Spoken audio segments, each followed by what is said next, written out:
Hey guys and girls, how you doing? Welcome back to Joe Stunner Boxing. Got my Humphrey Bogart hat on again.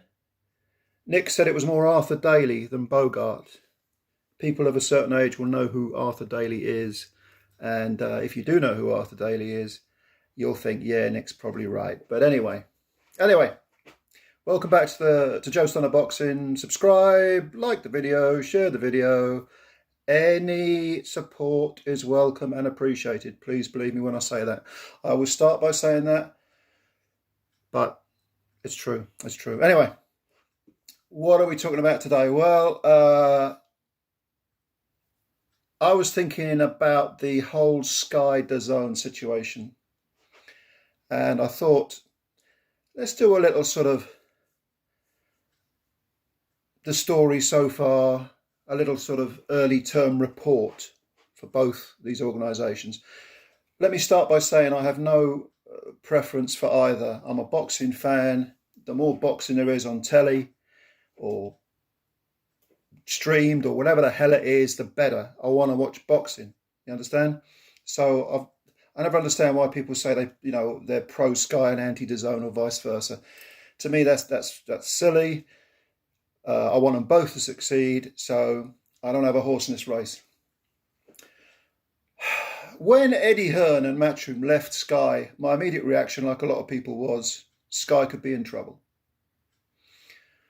Eddie is definitely the kingpin in British boxing by far, but internationally has made great strides. And at the very least, he's one of the biggest promoters in the world currently. So for Sky to lose him is a big deal, very big deal. Could they replace him is the obvious question. And I had my doubts. But they were very proactive. They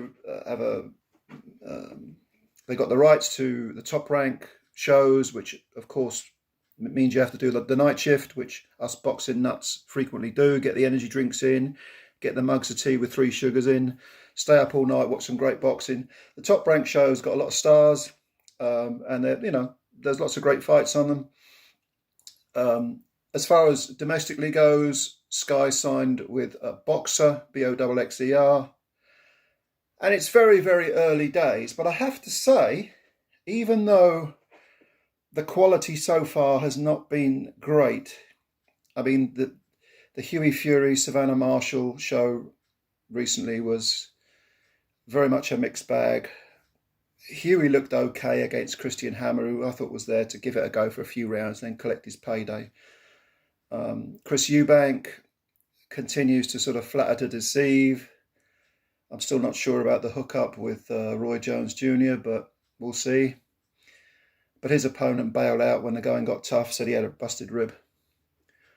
Savannah Marshall looked fantastic. I still think she's the best female fighter in the world, bar none, at any weight.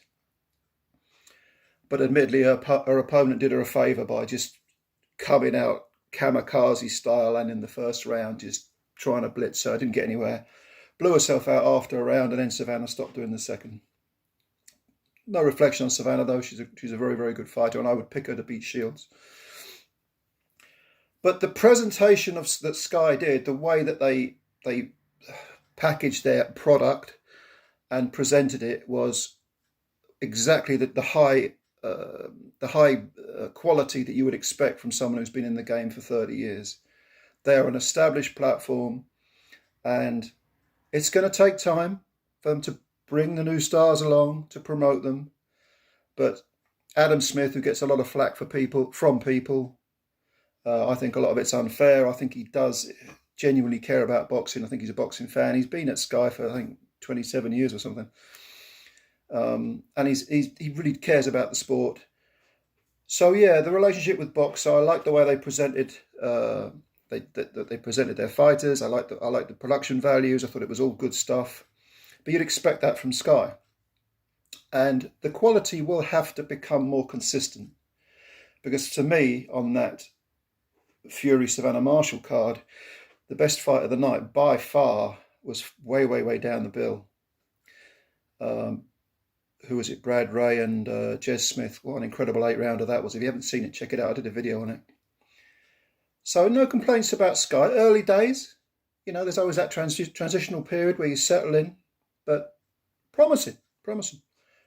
Better, I think, than I would have expected once Hearn left. I thought that gap would be really big to fill. Now, DAZN, when Eddie went there, you thought, well, this is going to be fantastic because now he's got complete control over everything. But DAZN is not an established platform. It runs on subscribers. And to be honest with you, the quality that I expected, the high quality of Matchroom cards, I'm generalising, there were bad ones, but the overall high quality of Matchroom cards we saw on Sky has not yet, in my view, translated to DAZN. Now, they did have a very, very good show from Liverpool, which I thought was really great, really terrific.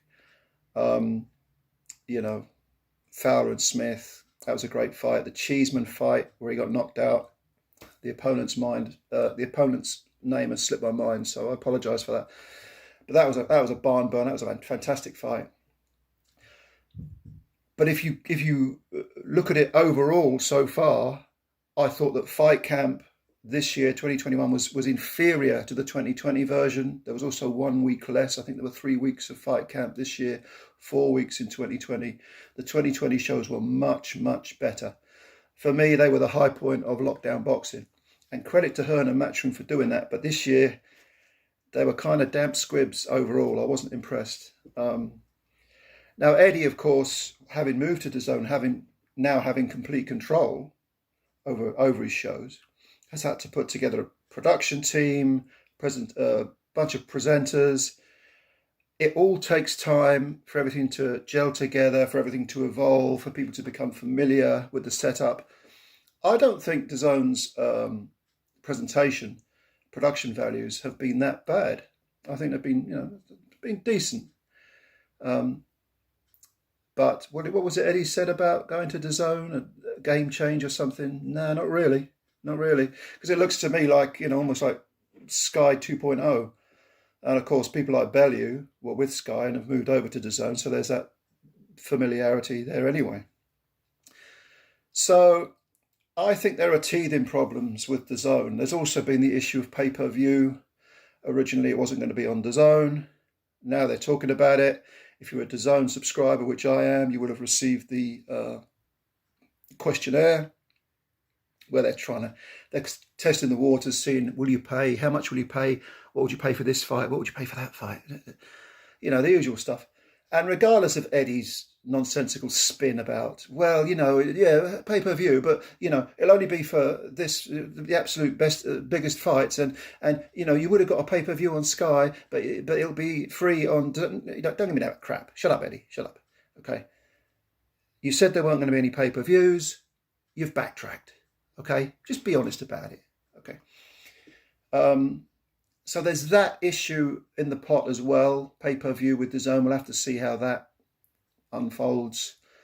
I don't do pay-per-views. I don't believe this goes back 25 years. I jacked it in. I just thought, nah, pay-per-view, I'm not into that. And I've stuck to my guns ever since. Even if it means I miss fights, I have to avoid the result and then I'll watch them afterwards. I'll do it that way. But I know a lot of you buy pay-per-views. And you're going to have to with DAZN probably. But again, it's not all bad by any means. I think DAZN was always going to take time to gel, to come together. But I just get the feeling they haven't quite hit the ground running as they would have wanted to. Whereas Sky, and then it is early days, but Sky have done slightly better than I thought they would have done. What do you think? What's your opinion? You may agree with me, you may disagree, that's fine. I'll talk to anyone, don't mind, as long as we're civil. And I want both to succeed. Again, I don't have a horse in the race. I'm not into this A versus B crap. To me, it's all boxing, and I love boxing. I want to see more and more boxing because I'm a boxing junkie. Okay, so leave your comments below. You have a great day, and I'll speak to you soon. You take care. Bye-bye.